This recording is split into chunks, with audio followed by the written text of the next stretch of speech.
it kind of helped them advance. I mean, do you think this was a conspiracy? Gotta go with Jacob Butter.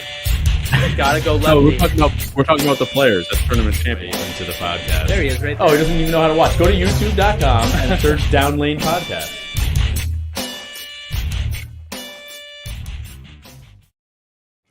What's up, bowlers? Welcome to Down Lane Podcast. We are streaming live from the lab at Town and Country Lanes on the Down Lane Bowling channel on YouTube, Facebook. I'm your host, Kyle Haines. And with me, as always, is the assistant to the host, Anthony Scaccia. We have an applause button. Oh, Let it roll. did it actually go off? It did. It did. If you had your headphones on, you could hear it. Oh, do I need my headphones? No. Oh, okay. And of course, on the controls, keeping us all together, Austin Van Buren. How's it going One tonight? the only Pretty AVB. good. We got a lot to talk about tonight. Do we? Sure. But before we do, don't forget to like, subscribe, click the bell to get alerts from the channel. If you guys are listening via your favorite podcast service, don't forget to give us that 5-star review or thumbs up or whatever it is that gives us the most favorite review thing. There you go. Nice job, Kyle. Seems like you're off your game today. Yeah. You just winging it? Did you not have all your notes? Don't have any notes. No notes. Note free. Okay, then. How was your guys' week this week? Not bad. I'm on lane 11 and 12 for the third time this week, Nice. which is Are we good. bowling next to each other, or am I on 7 and 8 or 9 and 10 tonight? You be on. No, you're on the left 5 and side of 6. me. You're on 5 and 6. Oh. I'm on 9 and 10, and Anthony's on 11 and 12. Oh boy. 4, 5, 6. Yeah. Oh, I mean, you're down. You're down low. Or no, would it be 7, 8? Because we do 1 through 4, and then skip, and then do 3. Kyle would be on 3 and 4. I don't think so. Well, we already have a 'Cause I'm position on round? 9 and 10. Do we have a Yes. position round already? All right, so Kyle's on 3 and 4. You're on 7 and 8. I'm on 9 We and 10. definitely need Nick Harris in the chat to tell us. Wait, what no, I'm on our 11 and 12. positions are. You're on 11 and 12. I'm on 9 and Holy 10. crap! I know I'm on brain 11 and power 12. in this room is absolutely Kyle, stunning. I'm pretty sure you're on 7 and 8. Well, he's got to be. Well, no. Yeah, because we have 2, 3, 3, 2, 2, right? No. Wow. He's on 3 and 4. You're on 7 and 8. I'm on 11 and 12. We do have a funny skip in this league where we have groups of. You're on 9 and pairings. 10. Kyle's on 7 and 8. Wow. No, Kyle's on 5 and 6. Holy crap! That's enough of this conversation. Wait, but we okay. bowl on 7 and 8. We don't bowl on 9 and 10. All No, that to we say. bowl on 9 and 10. Listen, all And that to say. We can't because I bowled on 'Cause 7 we and 8 have a a few group- weeks ago. We have a group of 3 It doesn't matter what you bowled on a few because weeks we ago. have It's a more position teams. round. I know, but I'm trying to think of where I bowled. And I bowled on 7 and 8 because that's my most hated pair. So it's 1, 2, 3, 4, skip 5, 6, 7, 8, 9, 10, 11, 12. This is amazing. That's what it is. So Amazing you're- radio. You're on 7 and 8. Kyle's on 7 and 8. Austin's on 9 and 10. I'm on 11 and 12. We are bowling a position round. That is what we're getting at. So Nick Harris and I have a very vicious match. The only reason why we are in the 1-2 position round is because we have nudged out Austin's team by a couple of pins or points It's of probably not. decimals. It's of probably pins. farther than you think. Oh, really? Yeah, me and Richie are like the lowest scoring winners in the league. Don't talk down to yourself like that. I'm not talking down. We just grind. Yeah. Yeah, me too. Throw it to the left, let a wheel back, baby. I mean, I ain't freaking thinking about nothing. Send it. Freaking A. Spray and pray. People are like, what ball are you going to use tonight? I'm like, I don't know. They all Whatever's right here. What is this one? Rubicon UC2. Drilled pin down For righty? for a righty. Actually, it's pin in the ring finger for a righty. It'll go forward for me, but I'll just nudge it right at the head pin. What's up, left-handed. Ryan? Welcome to the chat. I'm going to get his name right tonight. Abbott Tabba Dabba Dabba Dabba Lou. It's Abitabil Ilil. I didn't get it right. Abitabil. He tried to phonetically spell it for me. Abitabil. Abitabil. Abitabil Lil. I can't do it. I'm sorry, Ryan. I'm really actually trying. Let me go back to the message. Abitabil. I think Abitabil. I can't do it. Sorry, Ryan. Anyway, so so this week we are bowling in the fall semi-classic. That's what's going Thanks, on Joey. this I week. thought that was it. Joey D in the chat, letting us know where we are all bowling tonight. I'm on 7 and 8. Austin's on 9 and 10. Anthony 11 and 12. For all of Piss you ass. that It care, is Abitabil. MJP Abitabil. and Joe Developed. You got it close to this. Yeah. So Michael Pierce, welcome to the show. I just said hi to Oh, everybody. you did? I'm sorry. I was talking to Austin. Yeah, I know. Fall semi-classic. Let's dive The into first, it. First squad. the was first last night. 5 minutes of this show have been absolutely stellar. I just got to Riveting. say. How was your weekend? Riveting podcasting. We have the fall semi-classic this week. It is a 90% of 215 handicap. Everybody is re-rated to their challenge average. And we do have a 4.75 to 1, 25 milliliters. We should have probably brought 42 that up. feet. Do you have it on your phone? You might be able to find it on the Facebook page What? if you want to search up the Picture? oil pattern. Me send to you. Me too. Yeah. So the first squad was last night. We had it was a midnight squad, basically 9:30 start. I just say midnight squad, second shift. Not going to get a lot of guys for that. But we had a Stellar crew a of- dozen guys, maybe Stellar crew of 12. 12. Yeah. All right. 12. So I gotta say, the shot was surprisingly extremely playable. Why was it surprising? Well, I'm just saying, like, you look at a pattern ratio and you think, okay, high 4 to 1, so like we said 4.7, right? Yeah.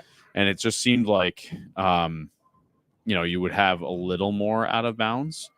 And That's I know basically 5 to 1. yeah, sure. Let's just call it a 5 to 1 then. And I'm not saying that a 5 to 1 is hard. It's not like a sport shot that's, flat pattern 2 to 1 type of thing. Mhm.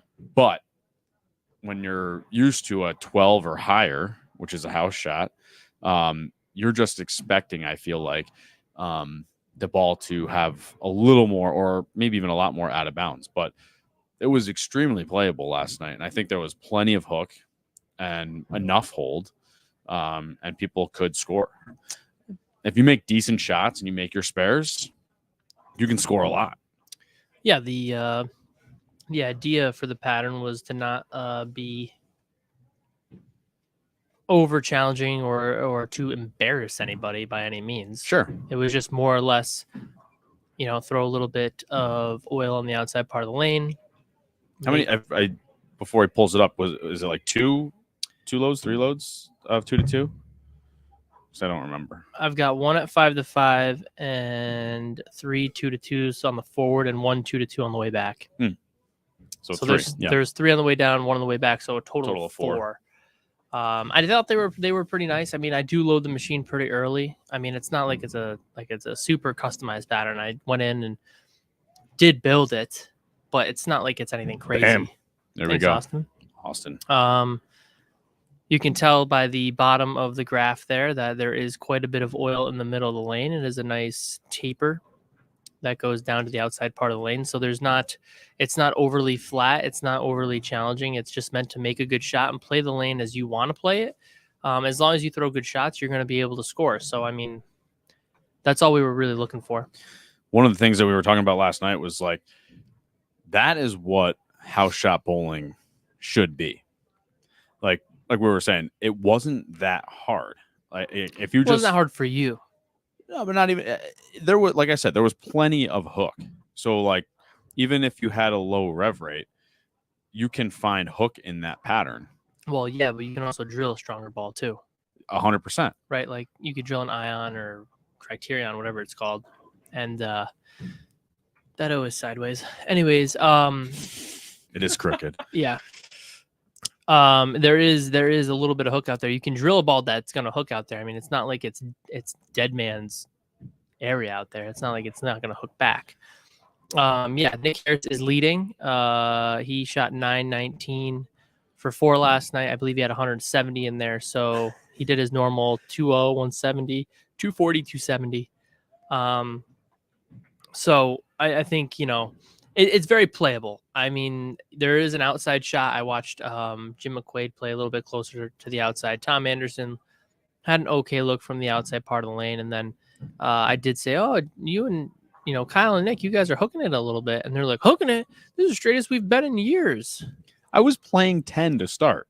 That's still, no. You could still hook it if you wanted to, though, right? Like you could 100%. still, I could move in and wheel it for yeah, sure. you could move But left on it. I chose to stay as right as I could for as long as I could Yeah. before moving in. And I think, if you stayed on your own pair, it probably would have been even better. you would have destroyed them. You would have whacked them, yeah. But that's where the key comes in, or the trick or whatever you want to call it, especially for people that are not used to moving pairs, I guess, is you can't open up the lane or develop the lane or whatever the way you want to. So when you move pairs, it can definitely trick you every single time you move. Even for all of us that were used to moving pairs, we got to 9 and 10 last night and they were funky. That was my low game. I shot 191 on that pair. And like, it was the tightest pair that I had. I had to move a bunch right. I probably could have or should have changed balls and maybe went left instead to try to get the skid flip action. But it was definitely a weird pair. Yeah, there was a little bit of urethane there. Yep. From my nephew.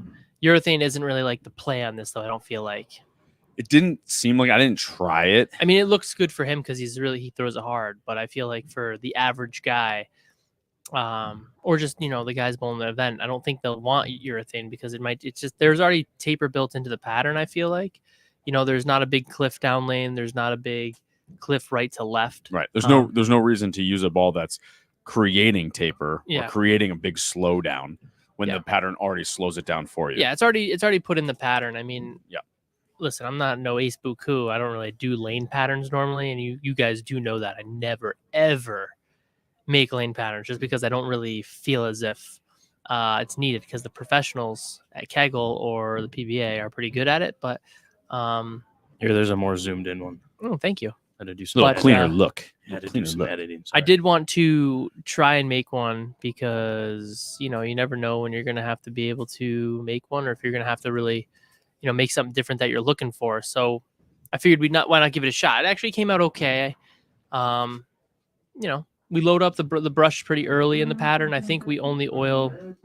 I think the farthest down that we actually put oil is like 28 feet. Yeah, so it's buffing 18 is my math right? 18 feet? 40, yeah, what was it, 42 feet? Roughly. 41 feet? To be honest with you, I think it's on the way back too. So on the way down, we stop oiling on the way down at 25 feet. Okay. And on the way back, we start oiling again at 29 feet. But you got to remember the machine's coming backwards. So we're not going this way anymore. So it's kind of spitting it out another way because the brush always goes this way. So it's spitting it out in front of it. So when it pulls it back, it's a little bit different than when you have the machine going forward and keep applying it forward. So that's why I believe I have the machine going a little bit slower and the pump's a little bit lower on the way down because it creates a little bit more of a film instead of like a real harsh puddle of oil, for my lack of terms that I can really think of. And then we have the machine go slow, so that way it really allows the brush to spit the oil out. So we really have a decent amount of taper there. That way there really doesn't need to be the urethane. On the way back, we do pump up the volume to like 42 mics. And then once we get right to the middle of the lane, which is probably, or not even the middle, but a little bit closer, probably about like 20 feet, I think I bump the pump up again to 45 mics. So that's kind of the idea of it. That way there's a little bit more in the mid lane to skid because that's where all the oil gets taken out. So you got to have a little bit there to kind of hold them up. I thought they held up okay. We only had 3 or 4 prepared, so it really wasn't anything nuts. I think actually what I was going to say was I noticed last night, I was like, wow, this machine is taking forever on this pattern. Like you could tell, not forever, but like you could tell it was definitely a slower pattern. Yeah. So you knew that there was going to be, it's hard to say more oil on the lane, but it's more oil in the right spot. Yeah, but like I feel like the house pattern, definitely the machine gets down and back, down and back, down and back, down and back. So you could almost say they're also built differently, but like if the machine is going faster, I don't know that the oil truly applies as much. Well, it doesn't. It's moving faster, so the brush doesn't spin unless you raise the buffer brush speed to 4. Right, you got to get the buffer to spin the oil faster. Down. Yeah, right. That's the only way you can make it put down the same amount as having a faster speed. But then you have to remember, you're still going to be carrying it down because it's going forward. So that's why the forward pass on this one is really slow because I'm really trying to make sure that when we're oiling that part of the lane, we're oiling that part of the lane or close to it. That way there's no oil down lane to where you get kind of something funky, which the pattern, like we said, this is nothing unique about this pattern. No, it's a totally normal, it's like super 5 to 1. standard, basic, but there's some other thought process. A little hill in the middle, and you got a little bit of oil to the outside, but not too much that you can still send it to the gutter and it will hook. Yeah, it'll hook. And that's back to my original but it won't make it point typically. that I was saying. Well, no, you're going to leave a 2-pin. It or maybe depends a on if I had a lot of room last night. I got to pace last night. If you were So, close to the gutter, like I said, I started at 10. If I started left of 10, I knew if I missed right, I was going to be leaving 2 pins or 2 10s. So I moved right to try to play straighter with my short pin, and I could play straight for a game, and straight, quote unquote. But I could keep it tighter angles, and that would keep me closer to the pocket and straighter to the pocket rather than opening up too fast. Yeah, you didn't have to on this pattern. No, not at all. And then once the ball just wouldn't quite make it or overreact if I got in, then I could move in and then open up the angles, and then then you kind of had free reign over the lane. But anyway, what I was getting at was, I just is more of a global question, if you will, or global thought of bowling in general, which we have talked about in the past, is, I don't see why bowling needs to be at a 12 or 15 to 1 ratio in your house league when this was not that hard for even just regular average players that were bowling. The scores were not that bad, I thought, and there was plenty of room on the lane. And I'm not saying it even has to be 4 or 5 to 1. You could even do a 7 to 1 pattern, and you will have plenty of strikes and plenty of hook on the lane for people to enjoy their night out in the league. And I'm not saying that bowling alleys are going to do it on their own, but the USBC should probably create some sort of mandate again that they say, here's the amount of oil that needs to be on the lane in the locations like they used to. Yeah, I mean, I can see your point. But honestly, I can watch people bowling that, and I guarantee they'll shoot 150, and they're about 190 now. So, I mean, do they want to come in and go backwards? Do you really think a 190 guy is going to drop 40 pins in average on that shot? Give him a few weeks. Give him a few weeks to they'll get better over time. But I mean, are they? How many weeks are they gonna put in to get better? Butcher, you got a guy that shoots, we'll say 80 at a par 3 course, and then not 80. That doesn't make any sense. But 80 at a bad round. It would 80 at a just a regular course. A really low end course, and then he goes to a really nice close to a club course, and then probably shoots 120, but then he learns the course and gets better, and might get his score down to 110 or 100, but then oh, that's really how I am, because I'm not as good as I am when I play something harder. Yeah, I mean, I think we've talked about it before. I mean, I don't think people want to come in and have to really work for it too much. A lot of them work and do whatever. I mean, I know guys play golf or whatever, and they go and play where they choose to play. But still, I mean, the bowling game, obviously the cat's out of the bag with everything. So, they're not going to take it back now, I don't believe. Well, I say get the freaking game warden and get the cat back in the bag. Well, how you gonna? The other thing to think about is if they're going to start enforcing a mandated pattern, they should probably start enforcing checking the lanes. I've said that before. They do check. Oh, no. Like tape them? Yes, tape. You don't even need to tape them. I think that's irrelevant now. Well, no, I completely agree with Austin. What I would say, and I've said this before, but what I would say is, I don't think a pattern should be mandated, but an amount of oil across the lane should be mandated. I can agree with you. A minimum amount of oil. But you think they have to tape the lanes? A minimum or a maximum amount of oil? Minimum amount of oil has to be on the lane. You can't have zero oil on a board within so many feet of the foul line, would be my opinion. Like, you cannot not oil board 1 to board 5, for example. Like, there should be oil on that board. Okay. You know what I'm saying? Yeah. Because right now, how many places? Right now, you're allowed to not oil it. Yeah, but how many places are actually doing that? I guarantee you a lot. Yes. 99 percentile. Board 1 to 5 are probably not oiled in many bowling alleys. I'm just saying. We don't oil. Think our first load at 5. There you go. So, I don't think you need to tape the lanes. I think. well, you would need to verify No, you 300 don't. games. No, Yes, you would. If you're going to give awards back. Dude, Because everybody. I would say if you're going to make the lanes harder, Listen, fine. you have to give people awards back. And if Sure. you're going to give awards back, you got to tape the lanes to verify Sure, that but the taping lanes the are lanes done is right. relevant nowadays. Why? The only time you need to tape a lane is if they have not a walker or a flex or whatever, which 90% of the centers typically have. Yeah, but now. does your lane machine verify that that was the oil pattern that was put out that night? Yeah, but they can put software into it. Well, if that It's goes an hand in updated, hand, I it's an agree. updated software, and you can just have a history of what you oiled at what That's time, fine. and that's all you would need, and be like, hey, If I they need to have see that. this, and it needs. Well, yeah, I mean, how hard could it really be? Just get a software guide, and everybody needs it. So you just, I would assume when you pay for your lanes to be inspected, if you have those type of machines, it would be another fee. And what they would do is they would send you the upgrade from Kegel. That way, it keeps Kegel having their people updated, and also their technical support team would be Their hands actually in there. all the proprietors' wallets continually. I mean, hey, you're welcome, Kegel. Another idea It's- from Anthony Scaccia. It doesn't have to be over, it doesn't have to Well, be that's what crazy. we need. But We need a light bulb on the sound box.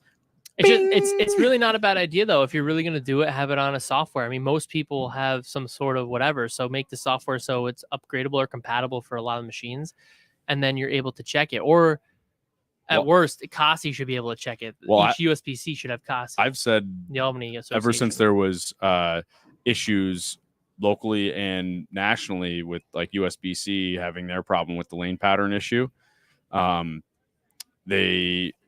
does a flex walker or any flex machine that's got a computer screen, how does it not already come in or built in history? Yeah, You know what that's I mean? I'm saying. How does it not already have that? That's what I mean. And it's literally as simple as just drawing from the output to something that saves memory. Yeah. Even if it was just a USB drive, just something. Yeah, It's there's just crazy how it doesn't have very any little- memory. You guys are much change too has to far above happen. my pay grade. I just think Yeah. I'm just saying if these people or these businesses have a higher standard or higher technology Sure. machine, they should be able to upload the software into there. Well, Gochus wants to know for your tournament why you chose 4 games. Keeps the price down. 4 games is enough to have a little bit of transition. Plus, you got to bowl in 4 pairs. I think five is a little bit much. Then you got to raise the fee for the lineage.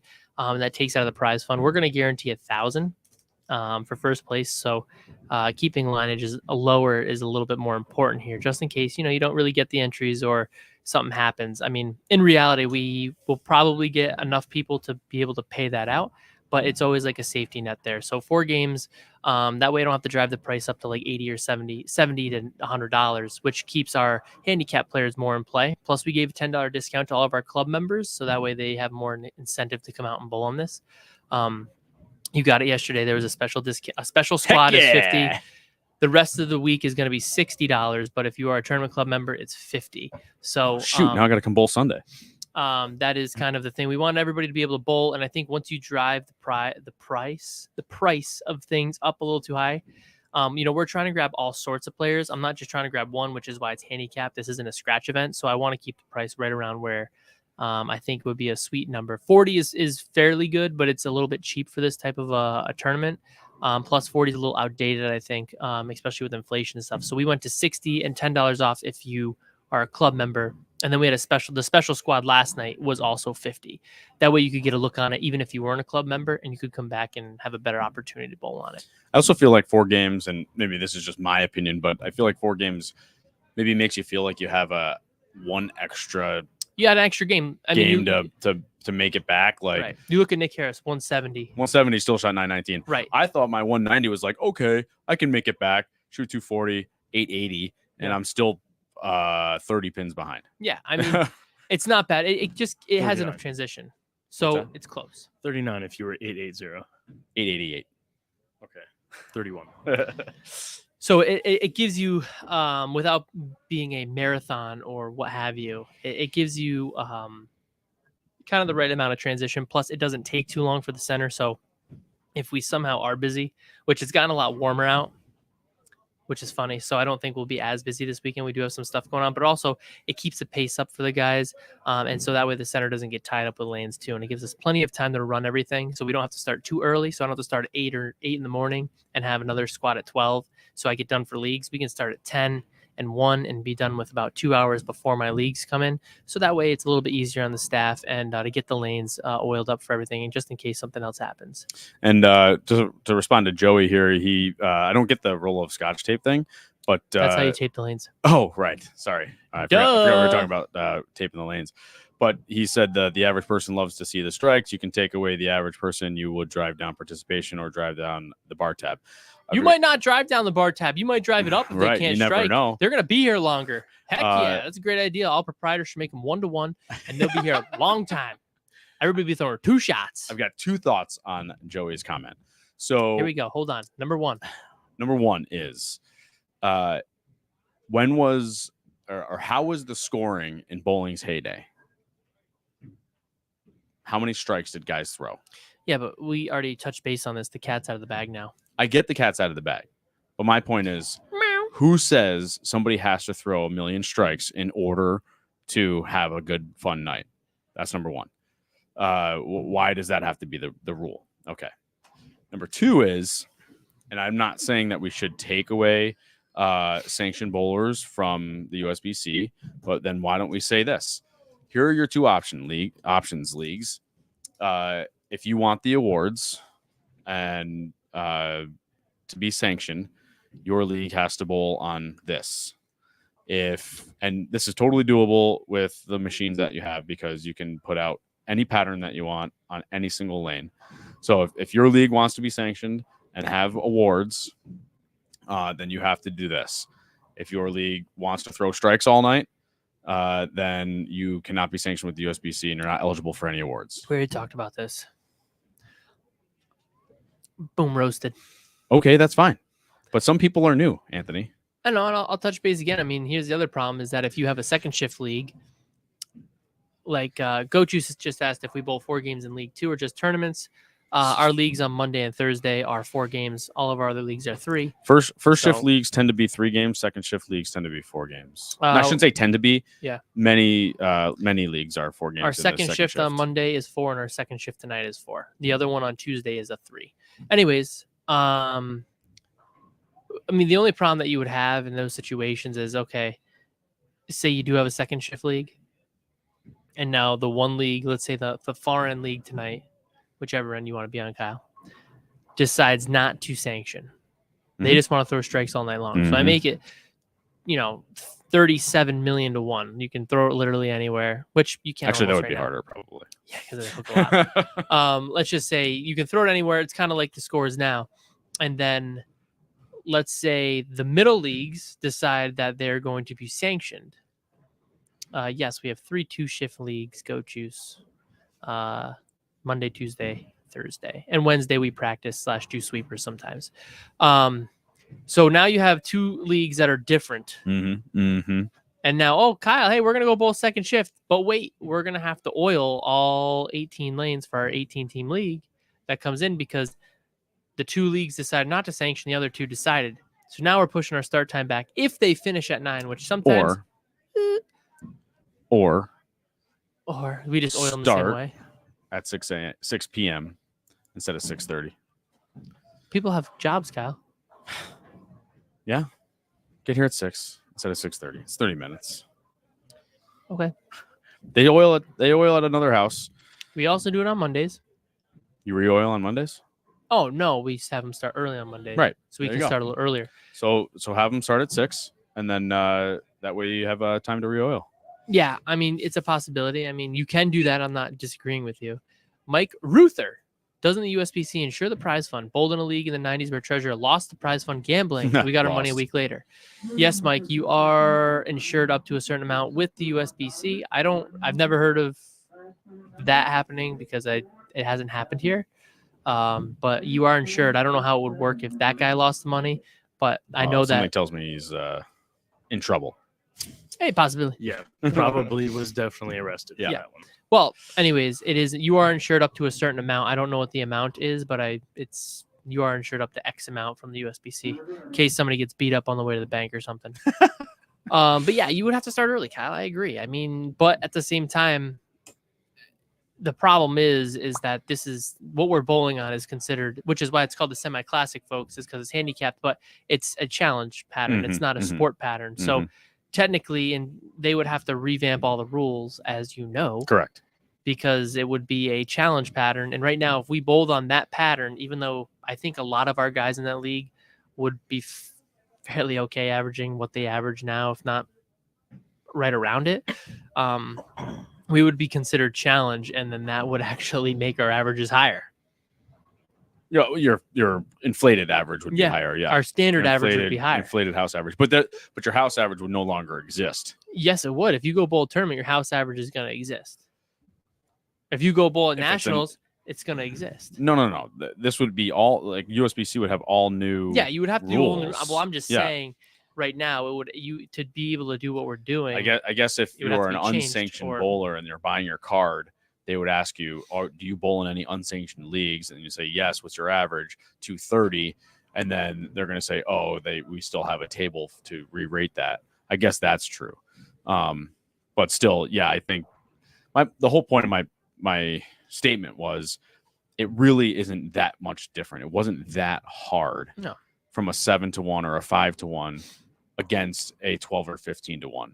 Yeah. Will you get 1 or 2 more strikes? Absolutely. Do you have to work a little bit harder for the strikes or even your spares on a 5-1? Yes, a little bit harder. I'm just saying, I'm not even saying a lot harder. I'm saying a little bit harder. But that's why I'm saying like it would kind of just make it a little bit more normal because the bowling ball is doing most of the work anyway on the lane. I mean, yeah. I mean, people still want to throw strikes, Kyle. I don't know if those average guys are going to catch on that fast. Plus, you have to remember, there's a lot. To be honest with you, the guys who are right behind us, I couldn't tell you the last time any of them bought a bowling ball. Not true. Where is he, Mr. Big Mouth? Bald guy. What's his name? Mouth. He buys a ball. As long as it's pink, he buys a ball every Not year. John. Not John. John, you're a great guy if you're watching this, John. I'm talking about the guys that are, like right behind us. Not the Gilliland men. It's called Yeah, I know who you're talking about. Yeah. I can't remember. Doesn't matter. Heritage Village. Yeah. They a lot of their guys haven't bought balls in years. So now you're gonna put out this. Maybe that's good business for the pro shop. Yeah, but what if they don't have money to buy a ball? Now they're gonna be like, oh well, I'm gonna quit bowling instead. Listen, they used Manhattan rubber back in the old days. All right. Yeah. I mean, yeah. Travis up earlier said hope is all is well. He's watching and registered for the semi-classic. Yes, Travis, it's a little different than Boulevards last weekend. There's quite a bit more hook out there towards the gutter, and there's a little bit more hold in the middle. To Mike, challenge seems easier for me. The lanes don't cliff as much and easier for my sub 300 rev rate to navigate. Yeah, I'll definitely keep the ball in line for you more because there's more oil wide. I actually really like this comment because I'm like probably really close to Mike's game. I'm probably got a few more revs than Mike, but I think it's actually a really good point. You know, it doesn't bounce off so hard when you miss a little right. You know what I mean? Like when you miss right, the ball goes a little right. I had one last night where I missed right and it overhooked, but I think that's when the lanes were really breaking down into the fourth game. Mm-hmm. And grab it or Cal started good last night. I was throwing roll. Stop sign. He's been throwing it good for a couple weeks. Stop sign. But no, once the lanes start to really open up, then they started to cliff, if you will.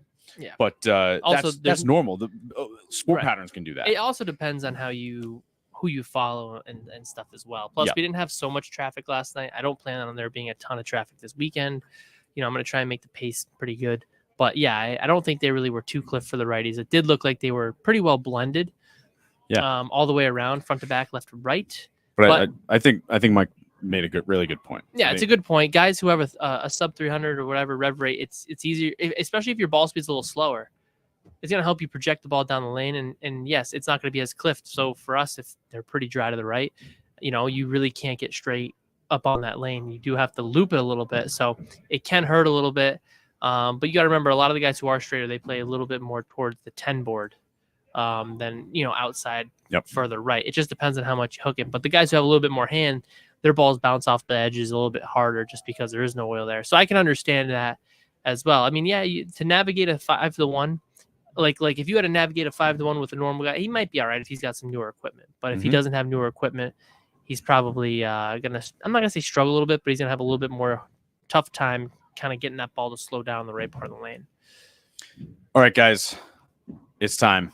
Don't forget to like, subscribe, click the bell to get alerts from the channel. Hey, you. If you are listening on your favorite podcast service, don't forget to give us a 5-star review or a thumbs up or a heart symbol or whatever your service uses to make us famous or popular or So we can make some money. I don't really know if I want That's to all be it is. famous, but That's not it. Money would be nice. That's what I'm talking about. Just so we can get a little bit to We just continue. need the our podcast. likes and the just the views, because that's how we get pennies.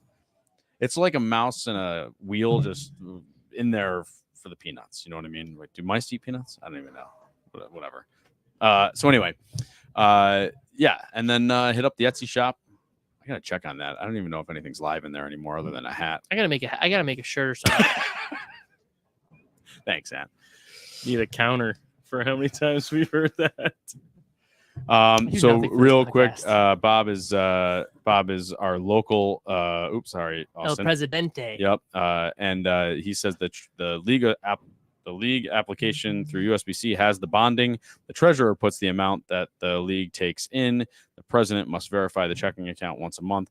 The league will be covered. So there you go. That's the official. Thank you for the information. That's right. Hey, So this week, an article was. Hold on a second. What? You want to do that now?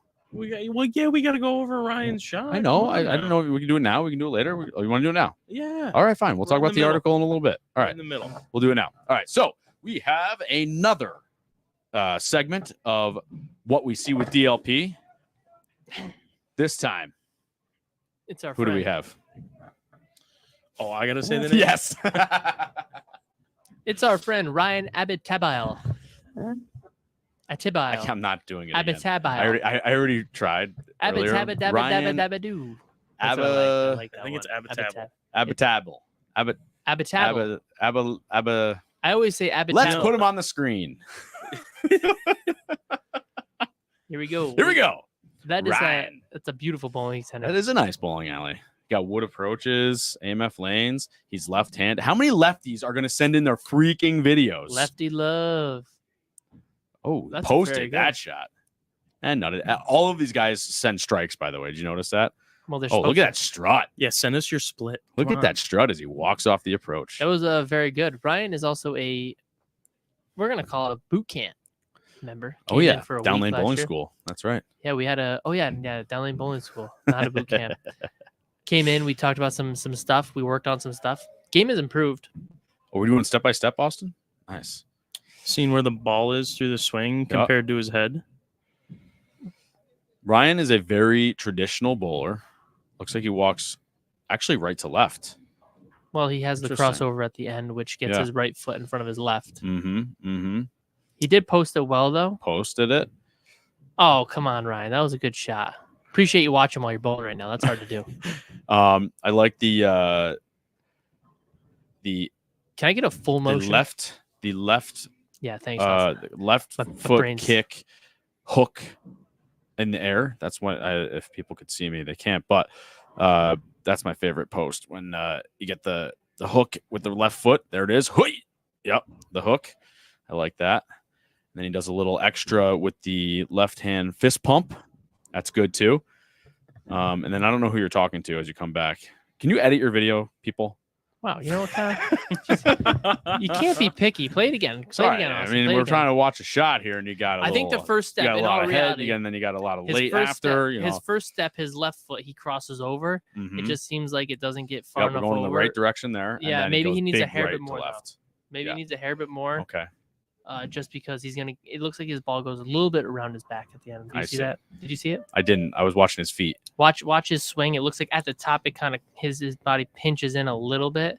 Oh, it did go right behind him. Yeah, It does. It's almost like his hips straighten back out. yeah. He might need a little bit more crossover. I mean, it's very close. Mm-hmm. Don't get me It wrong. was good. Don't get me wrong. And you want to be careful mean, if with you that can- right foot coming way back over, Yeah. closing off your Yeah. swing too. I mean, if you can post shots, you're close enough. oh, your balance is good. Yeah, as long as I mean, yes, absolutely. When you go back right, typically I feel like you're trying to catch yourself off on balance because your body is a little bit more leaning to the left. I feel like your center of gravity, so your right foot has to go back left a little bit to kind of catch yourself. I don't know if you see it. I don't really know, but that's typically what I see there. He's kind of leaning over more left, which might make him walk or have that last step go to the left, so that way he catches himself to be more underneath himself. That way he doesn't fall over. Am I going crazy here? No, I hear what you're saying. The camera angle is it's good. Yeah, the camera angle is perfect. It looks like he's got it on a freaking tripod. Yeah. Oh, this must be during the Friday morning practice session. Anyway, yes, if there was anything to adjust, I guess it would be instead of going right to left, you want to either go straight or to the right in this case. To the right a little bit. I mean, it's not bad. He doesn't really do it too bad. And plus, it gets his swing back in line with his ankle. So I wouldn't worry about it too much because if you're posting it in this situation, it's not a bad shot at all. The balance is very good. Yeah, it's very good. And then Ryan also said he used to be able to throw it behind his back on the right side. His swing was so bad. He has trained it out quite a bit. He's got a really good roll in the ball. We did some pitch changes and stuff like that. He looks really good. And from progressing from the DLBS. And he's bowling right now. Downlane bowling. Did you get the video of the update with Connor that I sent you? I can get it in there. Yeah, that would be great because if you guys remember, Mikey Slayball was on the show. Was that last week? Yep. And he gave our friend Connor some really great valuable tips, advice. Really great tips, and he actually put it to use. So if we can get that in there in a minute, we'll. He had a little bit of trouble pulling the ball. He said. Too much, or to the left, or regularly, or just in this shot. No, in that shot. Oh yeah. So it's probably just because his swing is funky. It's a little funky now. Yeah. He kind of goes out to in now. It's now he's really in trouble. Well, I think he did exactly what Mikey said he should do, and it came out perfect, spot on. But to Ryan, I mean, very good fundamentals. Things are growing, progressing well. He's rolling the ball really well too. I think I don't know if he's still averaging the highest he's averaged, but he has gone up. He's been right around 210, I believe. I don't know if he's dipped a little bit, but he said he's been at the highest he's been for years. So congratulations, and it looks good. He's also a club member. He's a club member, so he's bowling on the hard stuff, keeping himself challenged. Yeah. And practicing. He practices a lot. He bowls a lot. Yeah. He loves the bowl. Has a great time with it. His kid's a good kid too. I like his kid. Haven't met him. Good guy. Well, all right. All right. While Austin's searching or putting up the video of Connor, we will move on. Ryan, thank you. Oh, and if you guys want to send us your videos for us to attack you or even give you some pieces of shoddy advice, you can. You say shoddy? Yes. Does that mean not good? Yeah. Okay.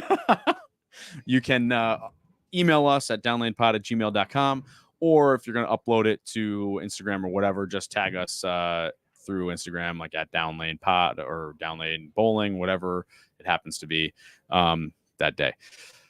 Thanks, okay. So there has been, an article in, I think it's the Times. The link is in the description of this video.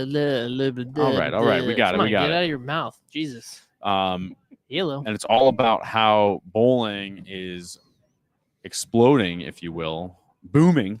Oh, here we go. We'll come back to that later. Wow. Perfect. Wow. Perfect. See, I told you he was tugging it.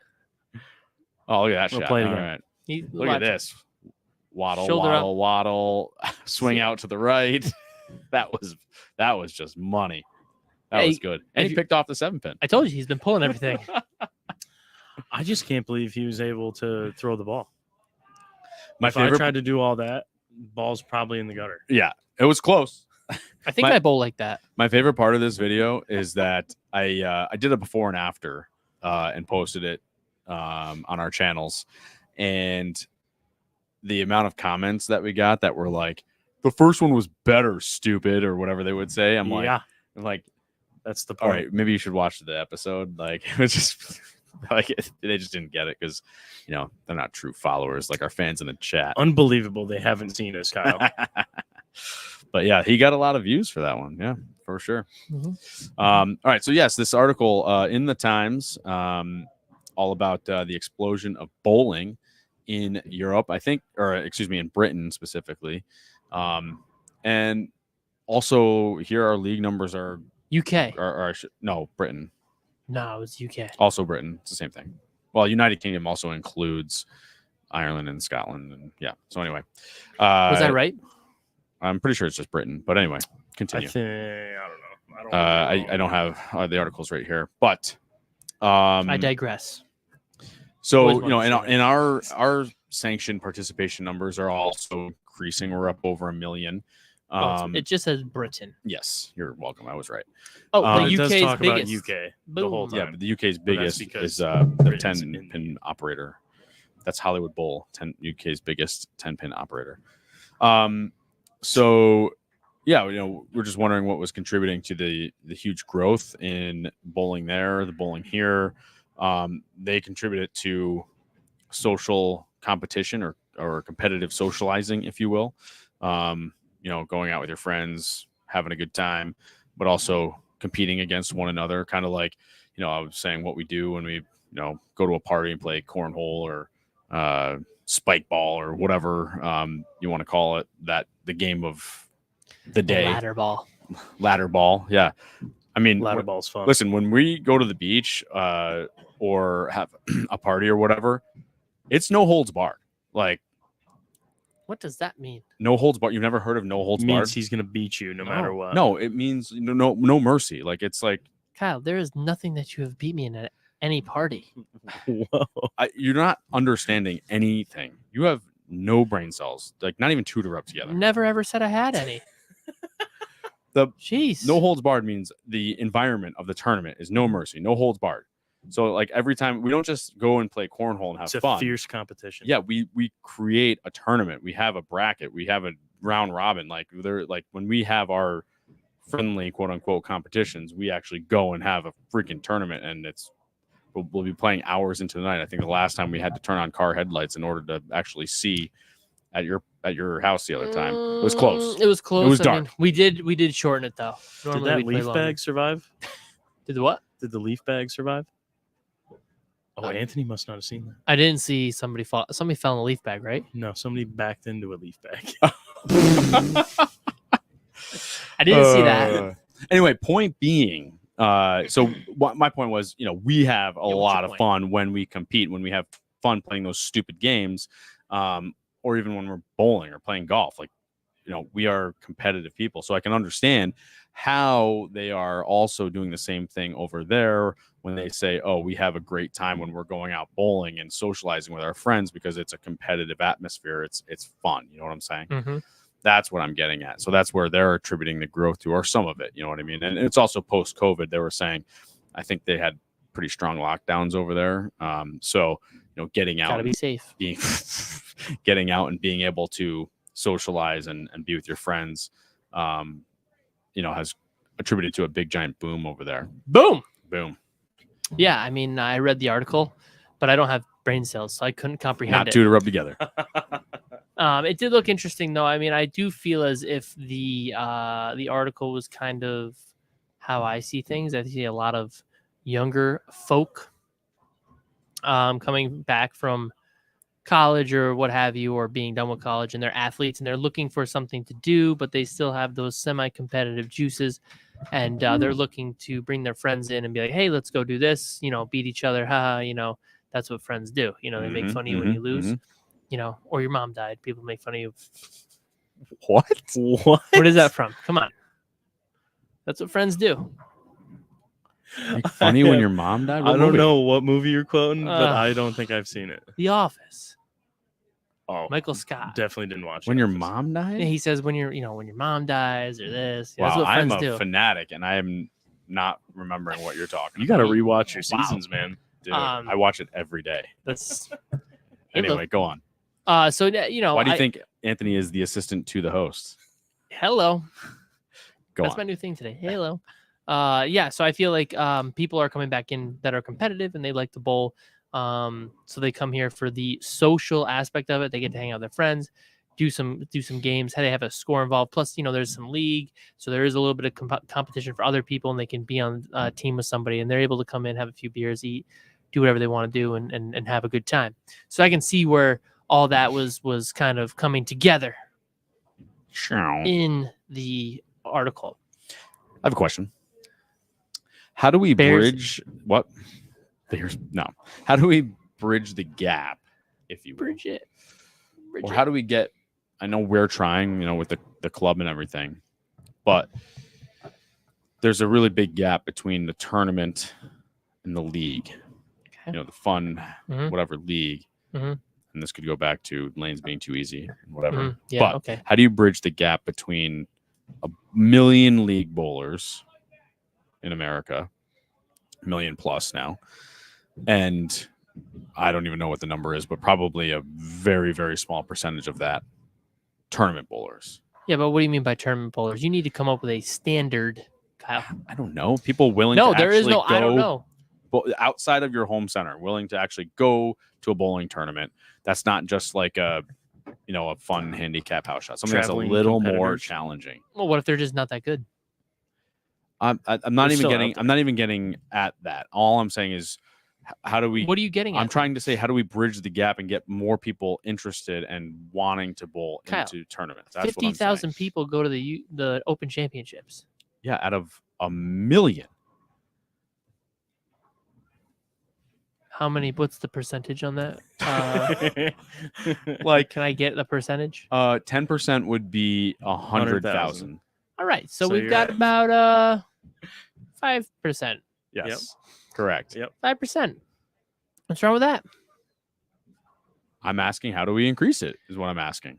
Okay.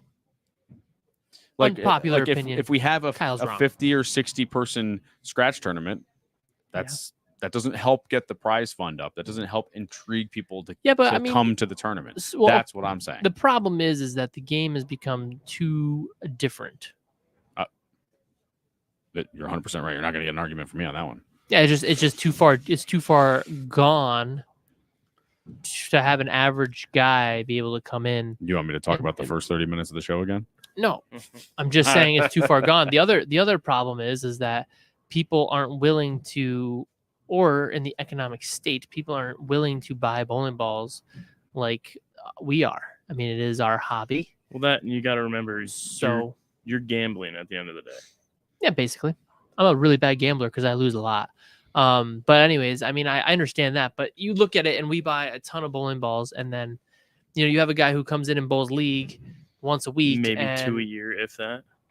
maybe 1 a year. Yeah. The guy, like I told you, the guys out here, they don't really buy a lot of bowling balls. They like they're the social competitive guys right behind us. Like they're to a T, which is fine. But are they willing to invest in? I don't want to say $1,000 worth of bowling balls, but if you're gonna go bowl more competitively, more than likely you're gonna need at least 3 or 4. So you're looking to spend $800 to $1,000. Then you got to buy bags. But then if you're really not that good and you're trying to get better, now you got to go bowl a tournament, which the club helps us because we have those lower entry fees in different divisions to give everybody a shot. Mhm. But at the same time, the guys who are, in league play, if they're not in the tournament club or they want to travel and do XYZ, well, they've got to now spend the gas and the bowling balls and now the entry fee. So now you're going to bowl against some of the guys who are very, very good, and you're getting your teeth kicked in and you're losing money left and right. So there's that aspect of it. It's what tournaments would they bowl? Because even if so, if they're going to try and bowl on a sport or challenge pattern, more than likely they're not going to do the best because their center either A, doesn't put out shots like that for them to practice on, B, they don't have time to practice, or C, they don't have the interest. They just want to go to tournaments and they just want to see how they do. That's the problem. It's too far gone. And you can't change the environment because the environment is the environment. So I already have a process for this, by the way. Well, it would, I have a whole it would have game to be plan. it would have to And you be know a what I'm talking slow about. Yeah. change. well, yes, to change or to shorten the gap between difficulty levels of house to tournaments, yes, that would be a long, slow process.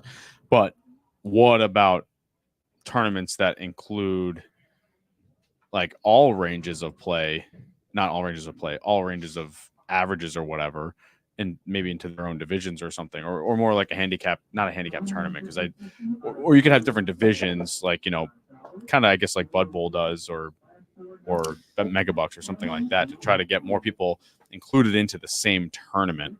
I don't know if that's the right answer. I'm just saying. I don't think that would be the right answer. I think the right answer is my answer, which I'm unwilling to share currently. What do you think, Kyle? Keeping it in the dark. Or do this idea? Well, he's said it before. Yeah, but I didn't go into. I don't think Great detail. detail. He's got more talked thought about into it now, probably. It's a very good system that I think would really work, and it would probably work over time with the USBC with the resources that they try not to use, but they have. Talking about the feeder? What was it, the feeder one? I don't know. It's in your head right now, not mine. Do I talk about it or do I not talk Whatever. about it? You got 5 minutes. Do you think that they're going to You're on take the my clock. idea? I don't want them to take my idea because I want to get paid for it. Okay. Well, then keep your mouth shut. Keep your mouth shut and not do anything with it and not get paid for it. Fine, Kyle. Then I'll tell you what it is. All right. So basically, as we all know, that they have the PBA regionals, right? I don't know if we've talked about this. Go ahead. So what this will be is everybody who is a member of the USBC obviously gets their own login, which we all pay for anyways. So you might as well have your login. It gets your member ID. There's tournaments on there, short term, long term, blah, blah, blah, blah, Yeah, blah. mine's broke. Yeah, well, you should fix it. So once you get all that set up and everything, they already use kind of a little page for the tournament, the big tournaments, the long running ones, or like the Masters or whatever have you. They should have a division system, probably like Zach Phillips says, 3 divisions. Let's say we called it bronze, silver, gold. No, he's just saying he's in Division 3. I know that. I was trying to link him and make him look Or smart. was he saying Kyle's in Division 3? I'll take Division 3. That's Bronze, silver, and gold would be the 3 divisions, and basically, it's just kind of like their coaching system. The bronze guys are kind of like the entry level guys, stuff like that. Your bronze is going to be your lower average player, silver is going to be intermediate, gold is your highest. You can take it off of your USBC average, and they have the conversion chart, so you could easily convert people to whatever. But they should design patterns in different. They should have they have the pattern bank now too. So they should be able to design patterns that are bronze level, that are silver level, and that are gold level. And yeah, you can obviously take the ones that are made now and put them like nationals is at a gold level standard. And then like the challenge patterns would be silver, and then the recreational patterns would be bronze. But you would want to lower that. So you don't really want to call it the house shots, but it would kind of be like a modified house, bronze level. And what it would do is you would be able to make like a regional or a tournament or a local tournament. And what it is the center is basically, since we're already, certified, we get a number, we have whatever it is, and you can make your own tournaments on there. And what it is you can just have a description of the event. Like, is it a bronze level, a silver level, a gold level? And then you go from there. So yeah, we're going to run a bronze level tournament. And for the bronze level tournament, let's just say they're all scratch at this point. And what happens is they put out the pattern, and that's the bronze level pattern 1. And that's what you use. And then you're able to have different divisions of people. And if the bronze players and the silver players want to bowl in a gold level division, you just division it off like kind of nationals. But if there is no divisions, they're able to bowl in a higher level or on a higher pattern.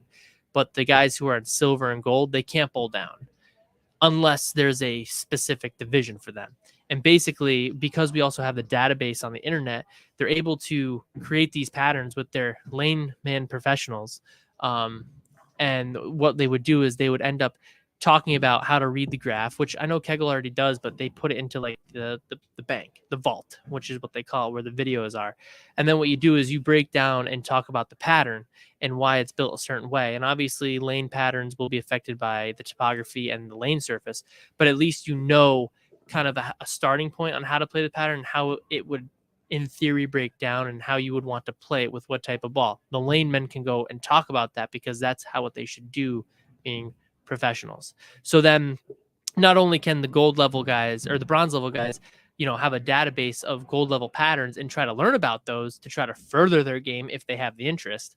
They also everybody has access to all the pattern levels. So that way they're able to learn about the pattern graphs, learn how to play them. Obviously, certain tendencies and houses will change how the patterns play a little bit, but at least you have a semi idea. And then as you start to progress, there have to be a finishing system for the tournament directors. And once the tournament directors have the official standings done, because this tournament would be officially sanctioned from the USBC, you would have to input it into a finalizer or a bracket finalizer. You would have to have all the information, USBC numbers and all that.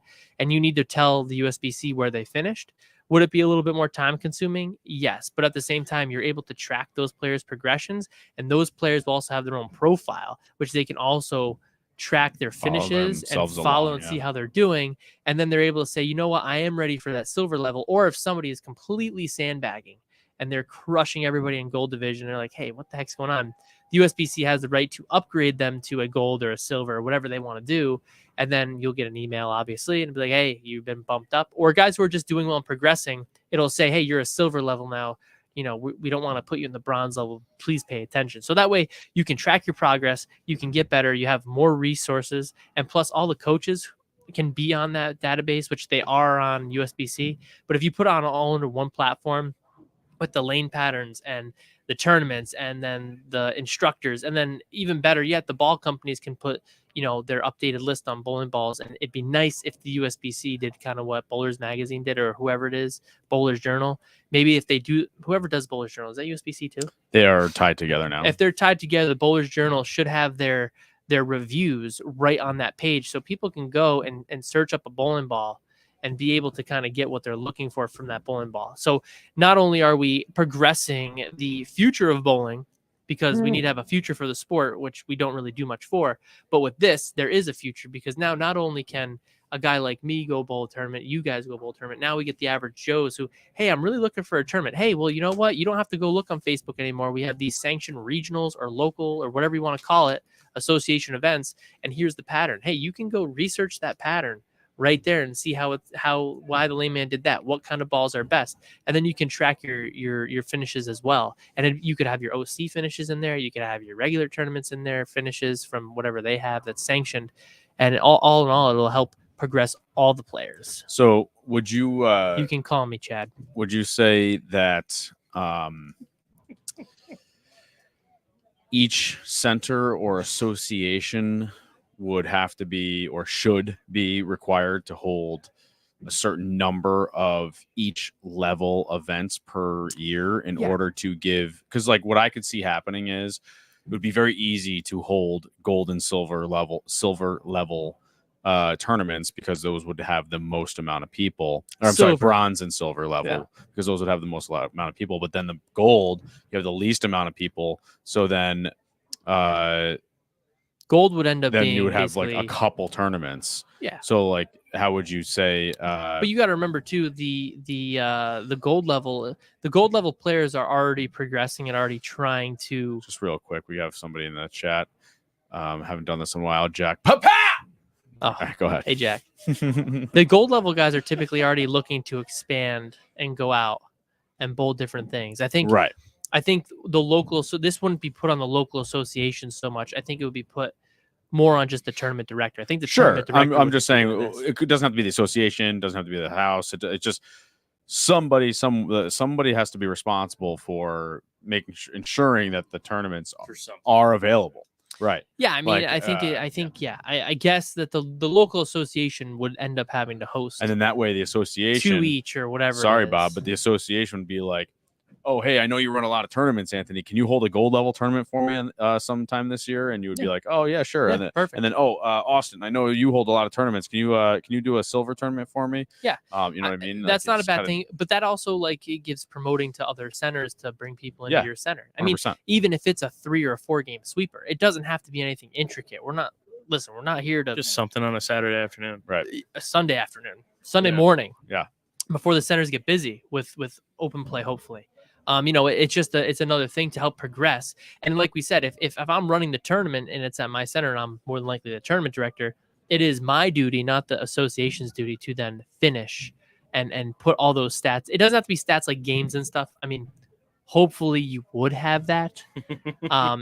But the finishes need to be recorded on there. Yep. You know, and unless there's like an outstanding guy, like say he shoots 1,000 for 4 and nobody else shoots like 900. Well, then hey, we got to take a look at this guy, where are his finishes and stuff like that. I think that's where the future should be. And listen, we'll get back to why is bowling growing? It's good, it's competitive.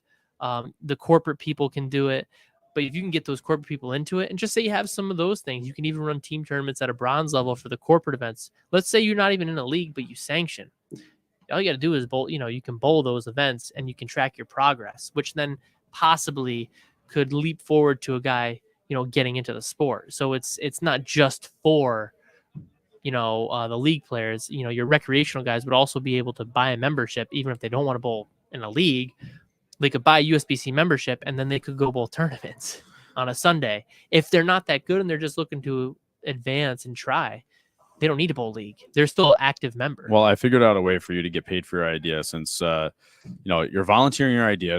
That's your way of giving back to the sport. Okay. Now your way of getting paid for it is doing it. Is running for the director of USBC. You only make like $300,000 a year that way. I think I do all right. Just have to move to Houston. 300,000. Why can't I remote? Why can't I remotely do it? I don't know. What the heck do I need to be there for? All right, guys.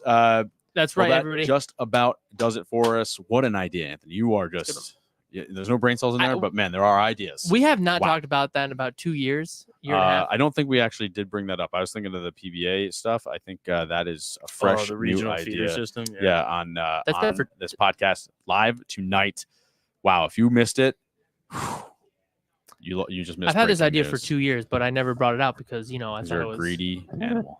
I see a nice clickbait short out of there. That. You go. It's a good idea, though. Yes, it is. It's a very good idea. I think I explained it pretty well. Yeah. From memory, from my memory, remembering how you're talking about it, I think that's true. I think it's pretty nailed. Nailed it. Yep. Nailed it. All right, guys. Do not forget to like, subscribe, click the bell to get alerts from the channel. While you're on YouTube, don't forget to check out the new Phase AI reviews. That's plural because we got 2 lefties, 2 righties. We both did videos. Is the righty video still on top? 100%, buddy. That's what I thought. Yeah, we are definitely beating the lefties for sure. Whatever. Those are a couple of good videos to check out, as well as all the rest of the reviews, all of the other videos that are on the channel and past podcasts. Lefties' lives matter. So click that like button, click that subscribe button, click the thumbs up if you are listening, or the 5 stars or what have you, and always download on your favorite podcast service. So here we go. We are going bowling. I'm going into the first and second.